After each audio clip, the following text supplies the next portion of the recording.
Good evening, all of you. How are you all? Welcome back to Shipping Minds Menu. Let us continue with our Higher Education Unit 10. और हम पहुंचे हैं अब post independence education system पे कि हमने pre independence पढ़ा, हमने एंशियंट टाइम की एजुकेशन सिस्टम के बारे में पढ़ा, हमने मिडिवल पीरियड कैसे था, इस्लामिक एजुकेशन उसको बोला जा रहा था, उसके बारे में पढ़ा। अब हम पहुंचे हैं पोस्ट इंडिपेंडेंस, यानी इंडिपेंडेंस के बाद का क्या पूरा सिनेरियो था एजुकेशन सिस्टम का। करंट हायर एजुकेशन और ऑर्गेनाइजेशन की अगर हम बात करें तो higher education often leads to the idea of college education. Higher education का मतलब क्या होता है? आफ्टर 12th, जिसमें under graduation, post graduation, then doctor, then post doc, ये सारा का सारा एजुकेशन सिस्टम आता है। UG, PG and doctors, doctor of philosophy and then post doc. ठीक है, पोस्ट डॉक होता है डॉक्टर्स की जो डॉक्टर ऑफ फिलॉसफी है उसको कंप्लीट करने के बाद, दैट मींस पीएचडी कंप्लीट करने के बाद। ठीक है, तब उसके बाद होता है post doc. Education as part of concurrent list provides equal power to the central and state government in regulation. ठीक है, यहां तक आपको समझ में आया? आज आपको बोर्ड खाली नजर आ रहा है। मैंने सोचा मैं थोड़ा सा अलग तरीके से आज आपको पढ़ाऊंगी क्योंकि उसमें मजा आने वाला है। लेट्स स्टार्ट करते हैं। देखिए, सबसे पहले ये समझने की जरूरत है कि जो पहले एजुकेशन सिस्टम था और आज जो एजुकेशन सिस्टम है, मैं बात इंडिपेंडेंस के बाद की ही कर रही हूँ कि उस टाइम पे जो हमारा एजुकेशन है वो किसके अंडर आती थी। ठीक है, तो सबसे पहले क्या है? Central government, then state. ठीक है, ये दोनों गवर्नमेंट्स की बात हो रही थी। इंडिपेंडेंस से पहले जो एजुकेशन सिस्टम है वो आता था स्टेट के अंडर। जो सेंट्रल गवर्नमेंट है वो गाइडेंस दे सकती थी कि किस तरह का एजुकेशन सिस्टम होना चाहिए। ठीक है, गाइड कर सकती है, ओवरऑल कंट्रोल रख सकती है। ठीक है, लेकिन अगर एजुकेशन सिस्टम को बहुत ज्यादा स्ट्रांग बनाना है, एक एक चीज पे ध्यान, बारीकी से ध्यान देना है, ग्रोथ करनी है, डेवलपमेंट करना है एजुकेशन में, न्यू न्यू पॉलिसीज, टेक्नोलॉजी जो है वो स्टूडेंट्स को उससे इंट्रोड्यूस कराना है, तो सेंट्रल गवर्नमेंट जो है वो कंप्लीटली हर एक बारीकी पे, हर एक छोटी सी छोटी चीज पे ध्यान नहीं दे सकती। ठीक है, तो तब तक क्या हो रहा था? स्टेट गवर्नमेंट हैंडल कर रही थी एजुकेशन सिस्टम को। हर एक स्टेट की जो गवर्नमेंट है वो अपने अपने स्टेट के एजुकेशन सिस्टम को हैंडल कर रही थी। अब देखिए, एक और चीज समझिए कि हमारा जो कॉन्स्टिट्यूशन है ना, कॉन्स्टिट्यूशन, हमारा जो कॉन्स्टिट्यूशन है इसमें क्या है? इसमें स्केड्यूल्स हैं, ये आप सभी को पता है, स्केड्यूल्स है। प्री इंडिपेंडेंस या फिर हम कह सकते हैं कि पहले, नॉट प्री इंडिपेंडेंस, अभी इंडिपेंडेंस में, इंडिपेंडेंट टाइम में, पुराने टाइम में, यानी कुछ टाइम के बाद इसमें 12 स्केड्यूल्स हो गए एट प्रेजेंट। ठीक है, इसको ऐसे याद रखिए, एट प्रेजेंट कितने स्केड्यूल्स हैं? 12। पहले कितने स्केड्यूल्स थे? 8। ठीक है, डिपेंडेंस इन हम इंडिपेंडेंट हुए उसके बाद की ही बात हो रही है, इंडिपेंडेंट हुए हम उसके बाद की ही बात है, लेकिन एट प्रेजेंट 12 स्केड्यूल हैं, याद रखने हैं। पहले 8 स्केड्यूल थे। अब इसमें जो 7th स्केड्यूल था ना, उसमें आता था उसमें थी कुछ लिस्ट। ठीक है, अब ये लिस्ट कौन कौन सी थी? इसमें थी union list, then state list and concurrent list. ठीक है, अब इसको समझते हैं। जो यूनियन लिस्ट थी इसमें क्या? सेंट्रल गवर्नमेंट, वो इसमें इंक्लूड होती है। स्टेट गवर्नमेंट आप सभी को पता है। कॉन्करेंट क्या है? कॉन्करेंट होता है जिसमें सेंटर और स्टेट दोनों मिलके डिसीजंस ले सकते हैं, उसको बोलते हैं कॉन्करेंट लिस्ट। और इसी कॉन्करेंट लिस्ट में कुछ सालों के बाद अब क्वेश्चन आ सकता है कि कब, कुछ सालों के बाद कॉन्करेंट लिस्ट में लाया गया किसको, एजुकेशन को। अब कब लेके आया गया, तो ये देखिए, ये 42nd जो अमेंडमेंट हुआ था, कॉन्स्टिट्यूशनल अमेंडमेंट, ठीक है, 1976, वेरी इंपॉर्टेंट, बहुत बार इससे क्वेश्चन आया है। 42nd जो कॉन्स्टिट्यूशनल अमेंडमेंट हुआ 1976 में, इसमें कॉन्करेंट लिस्ट में ऐड किया गया एजुकेशन को, और ये कहा गया कि सारी चीजें सेंटर नहीं देख सकता, और इसीलिए जो सेंट्रल गवर्नमेंट है एंड जो स्टेट है, वो दोनों मिलके जो एजुकेशन सिस्टम है उस पे फोकस बना के रखेंगी, उसकी पॉलिसीज पे ध्यान रखेंगी, क्या न्यू रूल्स लाने हैं, मतलब जो भी एजुकेशन के लिए जरूरी है सब कुछ। आप सबको पता ना, कॉन्करेंट लिस्ट को समवर्ती सूची भी कहते हैं, ये आप लोगों को याद रखना है, सूची। 1976 में ये अमेंडमेंट हुआ, और उसमें क्या किया गया, जो एजुकेशन है उसको स्टेट से हटा के कॉन्करेंट लिस्ट में डाल दिया। सेंट्रल गवर्नमेंट भी डिसीजंस लेगी, स्टेट भी डिसीजंस लेगी, दोनों।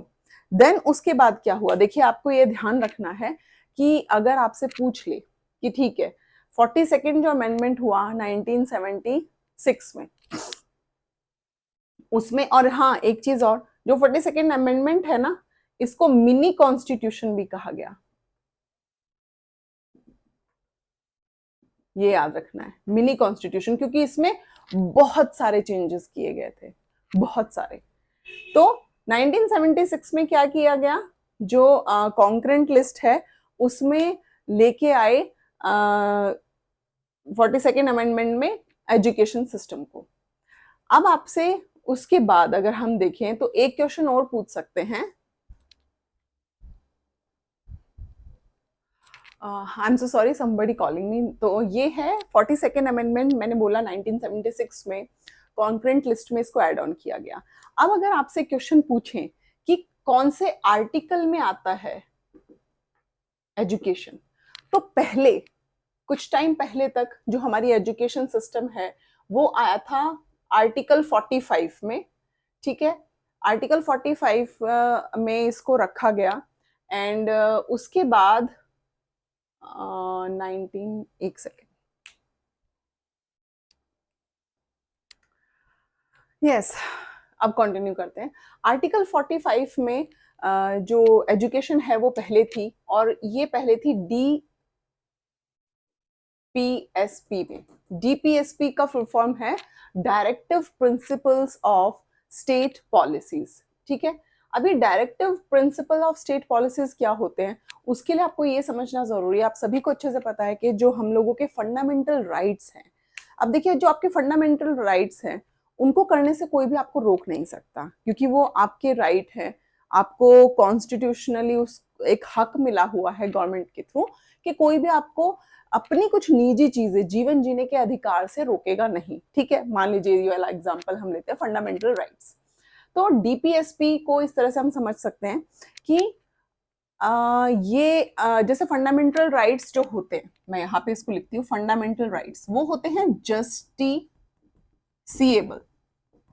जस्टिसिएबल मीन्स यानी अगर कोई भी आपको आपका जीवन जीने से, कुछ करने से, मान लीजिए अब मैं यूट्यूब पे पढ़ाना चाहती हूँ, कल से मुझे आके कोई बोले तुम यूट्यूब पे पढ़ाना बंद करो, तुम नहीं पढ़ा सकती, तो ये क्या है, ये मेरा फंडामेंटल जो मेरा राइट्स है, फंडामेंटल राइट उसका हनन है, मुझे उससे उसके लिए रोका जा रहा है।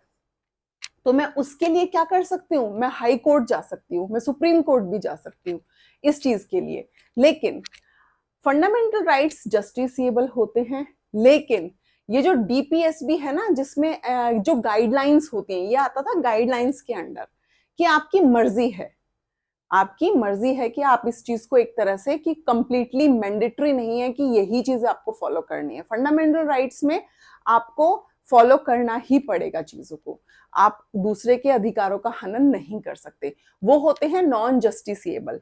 अब देखिए इसको समझिए कैसे, आपको अच्छे से पता है कि मैंने बताया स्टेट एंड सेंट्रल दोनों डिसीजंस ले सकते हैं। कॉन्करेंट लिस्ट में आती है हमारी एजुकेशन अभी एट प्रेजेंट भी, आप सभी को पता है जो हमारा एनईपी हुआ है ना, न्यू एजुकेशन पॉलिसी जो 2020 में आई, क्या अभी भी सारी स्टेट इंडिया की ऐसी हैं जहां पर एनईपी लागू है कंप्लीटली? नहीं। क्यों? क्योंकि हर एक स्टेट को ये राइट दिया गया है, बेशक से सेंट्रल गवर्नमेंट बोल दे कि आप इसको लागू करो, लेकिन हर एक स्टेट का ये अधिकार है, उसकी इच्छा है वो उसको लागू करे या ना करे। तो ये क्या हो गया, एक तरह का गाइडलाइन हो गया। तो आर्टिकल 45 में क्या था, एक तरह से थोड़ा सा फ्लेक्सिबिलिटी थी कि आप उसको करें या ना करें। फॉर एग्जाम्पल, आप एक एग्जाम्पल से इसको समझ सकते हैं। अभी जैसे एक रूल है ना कि equal work, equal pay for equal work, कि अगर कोई भी इंसान, मान लीजिए मैं एक काम कर रही हूँ 1 घंटा, मेरा कोई भी एक काम है, मुझे टाइपिंग करनी है, मुझे कुछ भी करना है, ऑफिशियल वर्क करना है, दूसरी तरफ कोई मेल पर्सन है, वो भी 1 ही घंटा वही सेम काम कर रहा है, बट मुझे कम सैलरी दी जा रही है, उसको ज्यादा सैलरी दी जा रही है। तो ये क्या है, ये एक तरह का भेदभाव है। लेकिन क्या रियलिटी में ऐसा होता है? क्या सच में जो फीमेल वर्कर्स हैं आज भी बहुत सारे कॉर्पोरेट सेक्टर या अदर जगह भी आपको देखने के लिए मिलेगी, लेबर्स आपको देखने के लिए मिलेगी, जैसे मैंने आप लोगों को समझाया ना, चीप लेबर, कार्ल मार्क्स का जो कॉन्सेप्ट है, चीप लेबर में आते हैं विमेन्स, तो उनको सेम काम के लिए कम पैसा दिया जाता है, कम पे किया जाता है। आप एक और एग्जांपल देख लीजिए, मान लीजिए सलमान खान जो जिस पिक्चर में काम करते हैं, वही उतना ही काम, तो उसी टाइप का काम तो जो एक्ट्रेस है वो भी कर रही है, बट सलमान खान को ज्यादा पे किया जाएगा, एक्ट्रेस को कम पे किया जाता है। तो ये क्या है? अभी इसके लिए तो वो जो एक्ट्रेस है वो कोर्ट नहीं जा सकती, क्योंकि वो फंडामेंटल राइट में इंक्लूड नहीं होता, वो डायरेक्टिव प्रिंसिपल्स में आएगा ऑफ स्टेट पॉलिसीज, क्योंकि गवर्नमेंट कह सकती है ये भैया गाइडलाइन है, वो उनकी मर्जी है, उसको किस तरह से फॉलो करते हैं। तो पहले एजुकेशन सिस्टम आर्टिकल 45 में आता था, लेकिन जब ये सब चीजें देखी गई तो जो ये एजुकेशन सिस्टम है हमारा, 86th जो अमेंडमेंट हुआ 2002 में, 86th अमेंडमेंट हुआ, कॉन्स्टिट्यूशनल अमेंडमेंट 2002, उसमें ये जो एजुकेशन है हमारा, ये आर्टिकल 21A में इसको लेके आ गए। आर्टिकल 21A में इसको लेकर आने का रीजन क्या था? इसमें इसको लाके क्या कर दिया गया, ये वही है ना, फंडामेंटल राइट्स के लिए है, तो फंडामेंटल राइट्स में इसको जोड़ दिया गया एजुकेशन को। क्यों? कि 6 to 14 ईयर्स के जो बच्चे हैं उनको जो एजुकेशन है वो फ्री एजुकेशन दिया जाएगा, free education and compulsory education, यानी 6 से 14 साल तक के बच्चों को फ्री एजुकेशन दी जाएगी, साथ में कंपल्शन भी है कि आपको उनको स्कूल भेजना ही पड़ेगा, ताकि बाल मजदूरी उन सब चीजों से बच्चों को बचाया जा सके, उन्हें एजुकेट किया जा सके। तो आर्टिकल 21 में 86th अमेंडमेंट 2002, ये याद रखना है, उसमें हम लेकर आए किसको? एजुकेशन सिस्टम को। ये इतना आप लोगों को समझ में आया। अब इसी के साथ इन्होंने एक चीज और की, वो क्या थी?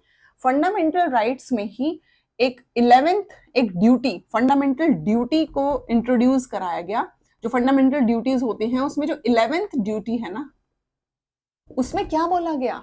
उसमें ये बोला गया, अब आप खुद सोचिए, आपके बच्चे हैं, गवर्नमेंट बोल दे हर 6 से 14 साल के बच्चों को फ्री एजुकेशन दे रहे हैं, स्कूल भेजो, फ्री एजुकेशन दे रहे हैं, स्कूल भेजो, लेकिन अगर जो पेरेंट्स हैं वही अपने बच्चों को स्कूल नहीं भेजेंगे, तो गवर्नमेंट कैसे उस चीज को एक तरह से कंप्लीटली अप्लाई कर पाएगी, उस चीज में सक्सेसफुल हो पाएगी? नहीं हो पाएगी। तो जो फंडामेंटल ड्यूटीज हैं उसमें 11th ड्यूटी जो है, उसमें ये कहा गया कि ये पेरेंट्स की ड्यूटी है कि वो अपने बच्चों को स्कूल भेजे। ठीक है, क्या है?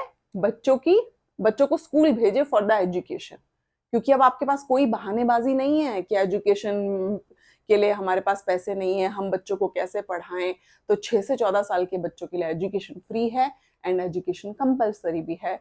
और 11th ड्यूटी को इसीलिए इंट्रोड्यूस कराया गया ताकि जो पेरेंट्स हैं वो एक तरह से बाध्य हो जाएं अपने बच्चों को स्कूल भेजने के लिए, कि उनकी भी एक फंडामेंटल ड्यूटी बनती है कि वो अपने बच्चे को एजुकेशन दे।